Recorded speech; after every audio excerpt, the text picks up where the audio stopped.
Hi, everyone. I'm Julie Gunlock, host of the Bespoke Parenting Podcast. For those new to the program, this podcast is focused on how parents should custom tailor their parenting style to fit what's best for their families, themselves, and most importantly, their kids. Today, I am so excited to be talking to Dennis Prager. Dennis, of course, needs no introduction, but for the very few listening who don't know, Dennis is a New York Times bestselling author, columnist, and nationally syndicated radio host. He's a hero to many parents like myself. And of course, he's the co founder of Prager University. Dennis, it's so great to be with you today. Thanks for joining me. The joy is mutual. Thank you.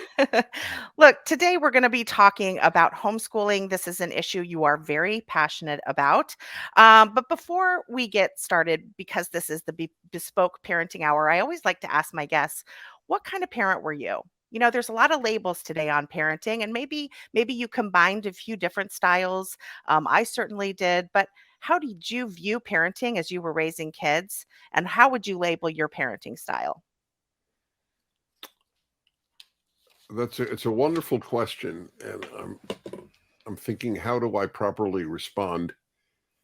Well, I'll tell you one thing that both my sons would acknowledge.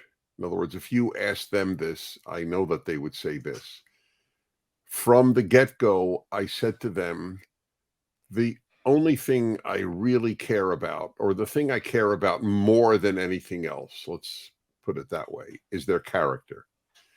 I actually said to them, I don't care what college you get into, and I don't care if you go to college.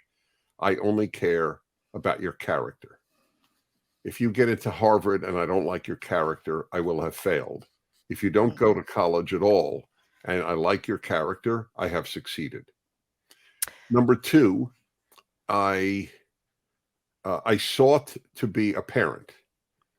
They can have a lot of buddies, but they only get one dad in the normal scheme of things. And I was that guy.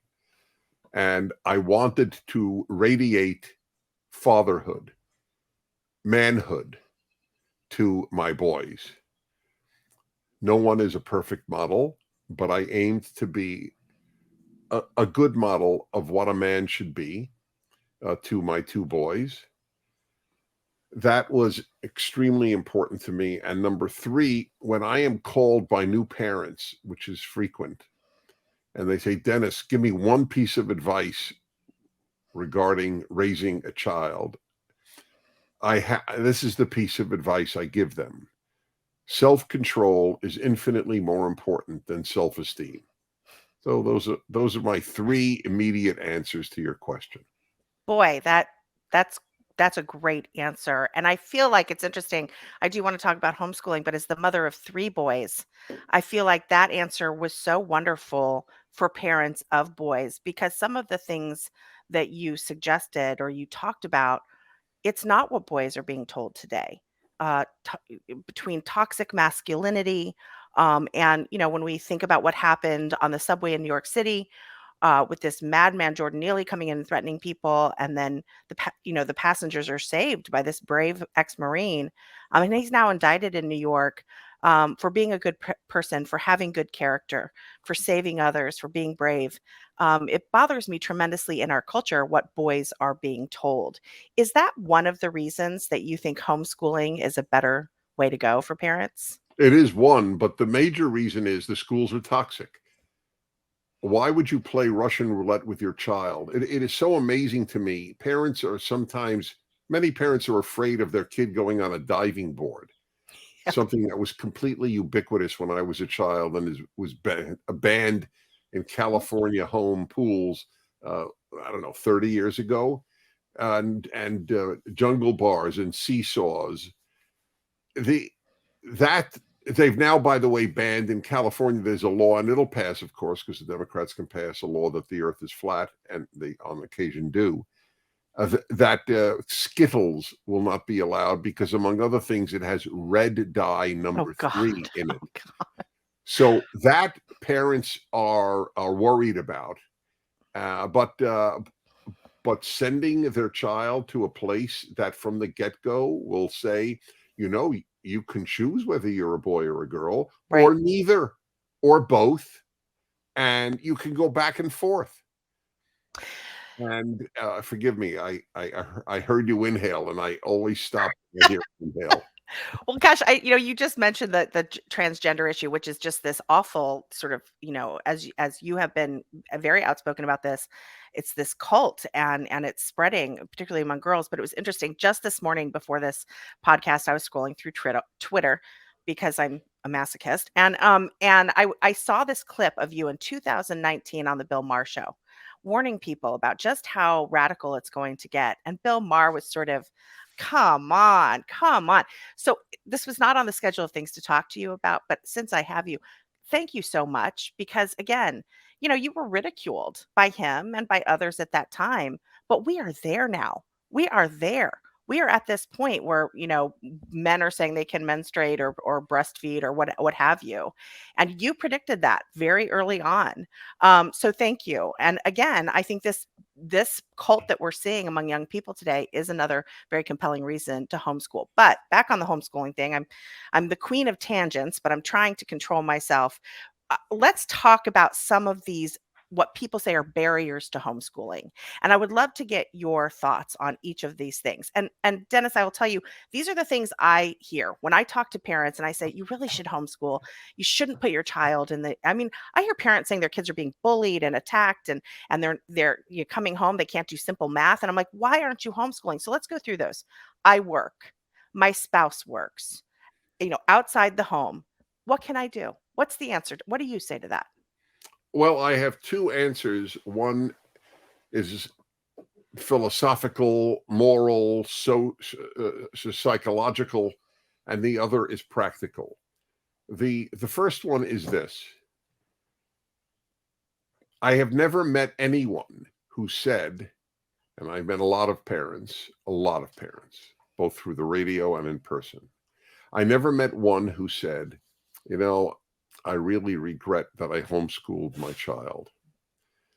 The number I have met who have said, oh God, if I had only homeschooled my child, my kid was poisoned at school. I don't recognize him or her anymore, is in the millions.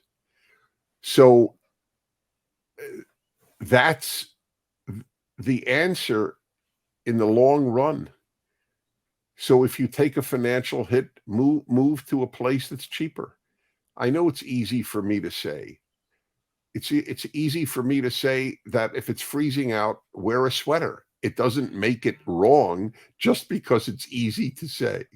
Number Right. two, I tell grandparents who have more money than their children, what do you want to do? Die with that money? Why don't you say to your child or your daughter or son-in-law or both, say to them, you know what? I will try to make up the loss that you have by sending my beloved granddaughter, by not sending my beloved grandson to school to be potentially ruined, and have them homeschooled instead. A lot of grandparents are in better condition. They have much less debt. They have savings. Yeah. They have equity. And we're not talking about, I assume, a giant sum of money. If we're talking about a giant sum of money, then the spouse who doesn't make a giant sum of money can supervise the homeschooling. And I'm saying that as a man. It doesn't matter to me which parent supervises the homeschooling. But that's the only answer I know of, other than the rare, and they exist, decent school that is committed to beauty, truth, and the like.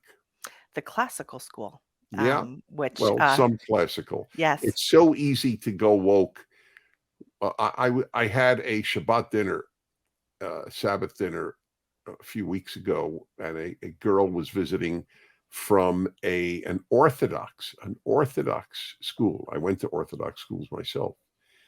And she said that there's a girl there with preferred pronouns. Wow. It really has infiltrated even areas that you don't think That's it would. right. Yeah, and I really feel like the Catholic Church has been quite good about being a bulwark against this stuff, just refusing. And the church has, but I'm telling you, unless I'm getting real misinformation, the number of Catholics who tell me that their Oh, Catholic school is woke is legion. I should really back that up. You're right, because I think I'm a little bit spoiled because I managed to find a Catholic classical school, that is committed, to a classical curriculum, and I'm a little bit spoiled, and I'm a little bit in a bubble now because, to me, I'm like, "Oh, the Catholic schools are all bulwarks against this," but I know that's not true because I have heard, as you have, um, about that, but the curriculum itself is diocesan, and so that helps a little bit in allowing them to say no to some things, and I think that's helpful, but you're right, it hasn't totally protected, those kids in those schools, which again is a reason to homeschool, ultimate control. Let's go through another excuse that I hear: the "I don't feel qualified." Um, Hmm. you know, I got my kids out of public school, and during COVID, and I have certain amount of guilt that I didn't do it earlier. And I homeschooled. I did homeschool my oldest, for 2 years, and I have a certain amount of guilt that I didn't do it earlier. But I was a little bit prey to that. I was a little bit a victim of that narrative. And we do live in this culture of the credentialed class, and public school teachers saying, "Oh, you should really, just sit there and be quiet." What do you say to people who think that, who are vulnerable to those messages? Of being not qualified. Yes. I'm not. Uh, the thought of me teaching my child math is a joke. I recognize that. It is so much easier today than 10 years ago, let alone 25 years ago, to homeschool your child, because there are so many groups that that are formed all over the country that make it feasible. You don't have to be your child's teacher. Oddly enough, because of the name homeschool, not oddly enough, I guess reasonably enough, people think, oh, that means the home does all the schooling. That's not true. That's right. Homeschool groups do all the schooling. If you can, wonderful, more is the better. But if you can't, don't worry about it. I used Memoria Press as a curriculum for when I was homeschooling, and they actually had a Memoria Press Academy where my son, uh, took, he took, biology, because I am no one should trust me to teach science. So that was great. Again, it was a combination, as you say, you use online sources, and you can use, and these are often very affordable, as well as the curriculum, is pretty affordable. It's a lot more affordable than private school. That's right.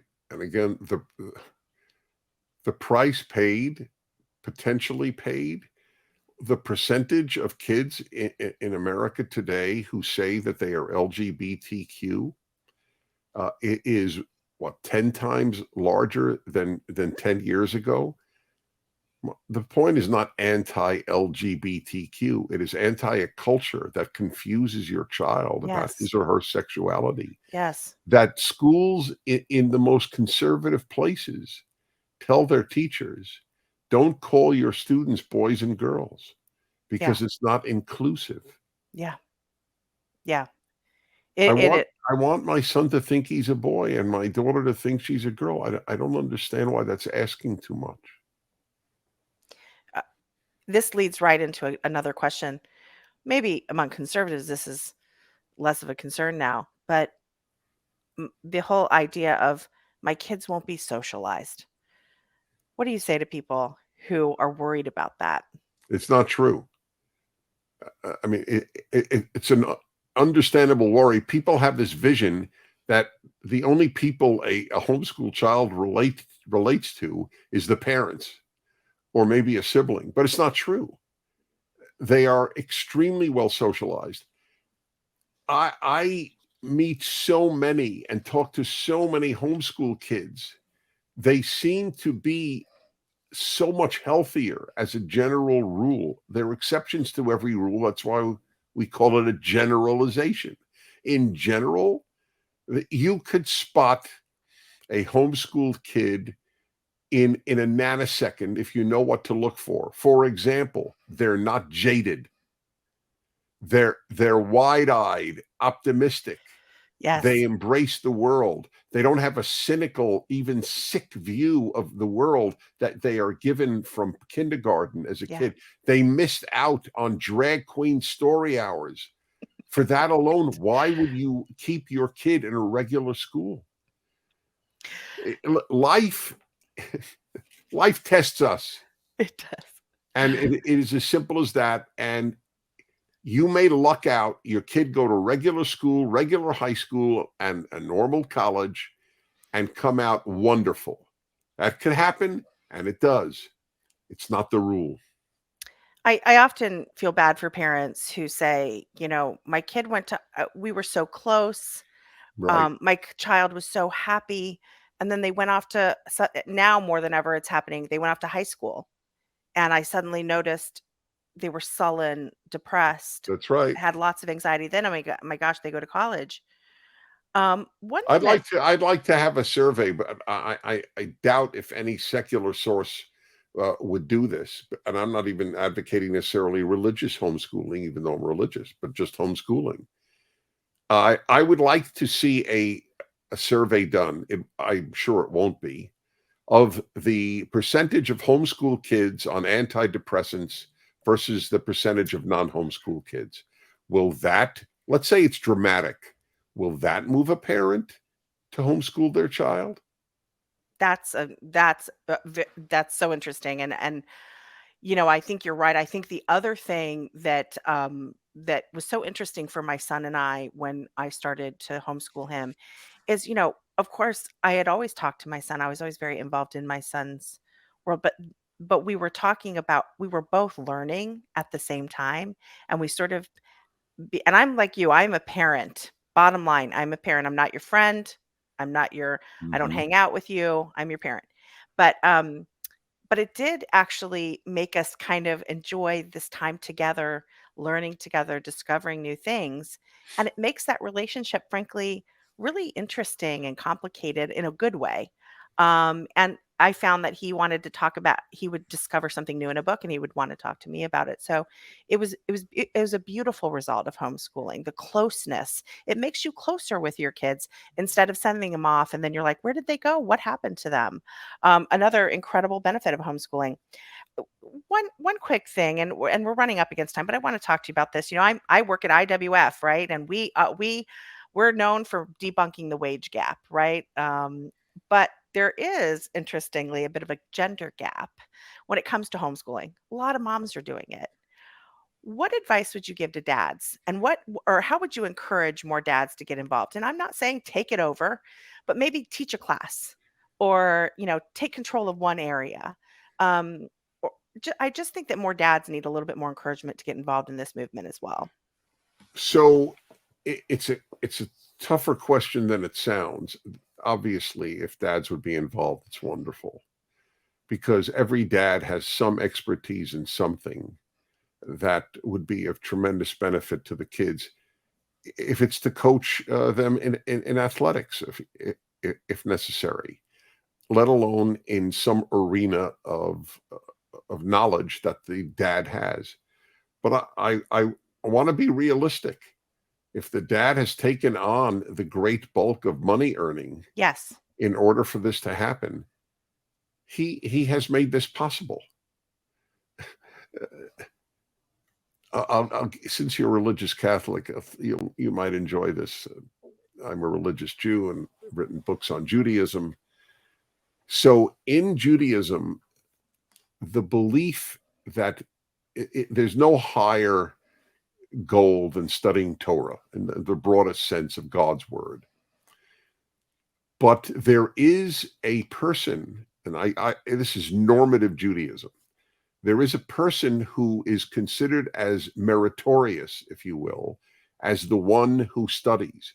It is the one who makes the study possible by helping to build that yeshiva, that school, that house of worship. It is a partnership. The person who does the teaching and studying and the person who makes it possible because he earns or she earns the money. So if you're a dad and you're just taking on more in order to homeschool your kids, God bless you. Mm. If you can, I would just say to the fathers, the joy of teaching kids is tremendous. People have often asked, so if you didn't do what you were doing for a living, writing and lecturing and all that stuff and radio, I said, oh, I'd be a teacher. I taught high school and I taught college. By the way, I found teaching high school more rewarding, but that doesn't matter. I loved it. Yeah. So there's only good that can come from a home doing this for the father and for the mother. And I'll just add on here, if you can't get involved, as you say, if you are the major breadwinner and you're taking on even more in order so that your wife and children can stay home and homeschool, but boy, it helps. My husband was so supportive of me and so complimentary and kind. And that's another way to support your wife if she's doing it, because it really, it That made, and wait, let's not forget lowering the toilet seat.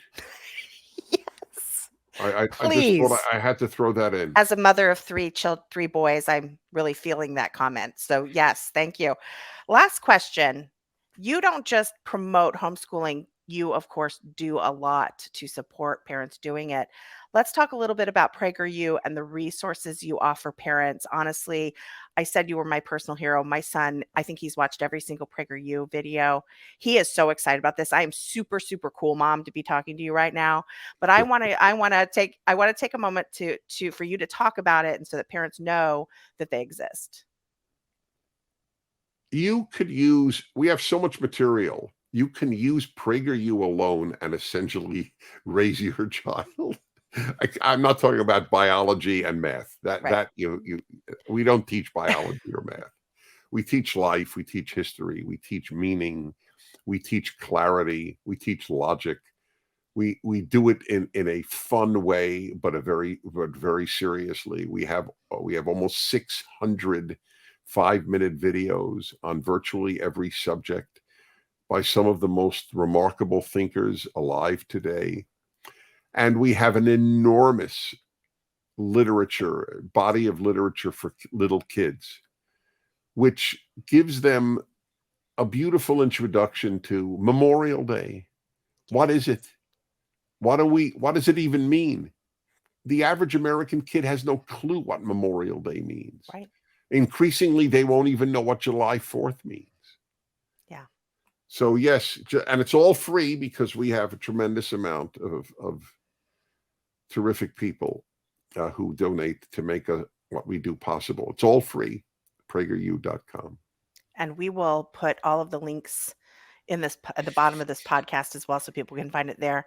Dennis, thank you so much for coming on. You've certainly made it easier for me to raise my kids and guide them. Nice. And so on behalf of lots and lots of parents, thank you so much. My honor. I've got goosebumps. I'm so excited to have talked to Dennis Prager. So the Bespoke Podcast with Julie Gunlock is a production of the Independent Women's Forum. You can send comments and questions to me at julie.gunlock@iwf.org. Please help me out by hitting the subscribe button and leaving me a comment or leave a review on Apple Podcasts, Acast, Google Play, YouTube, and iwf.org. Hang in there, parents, and go Bespoke.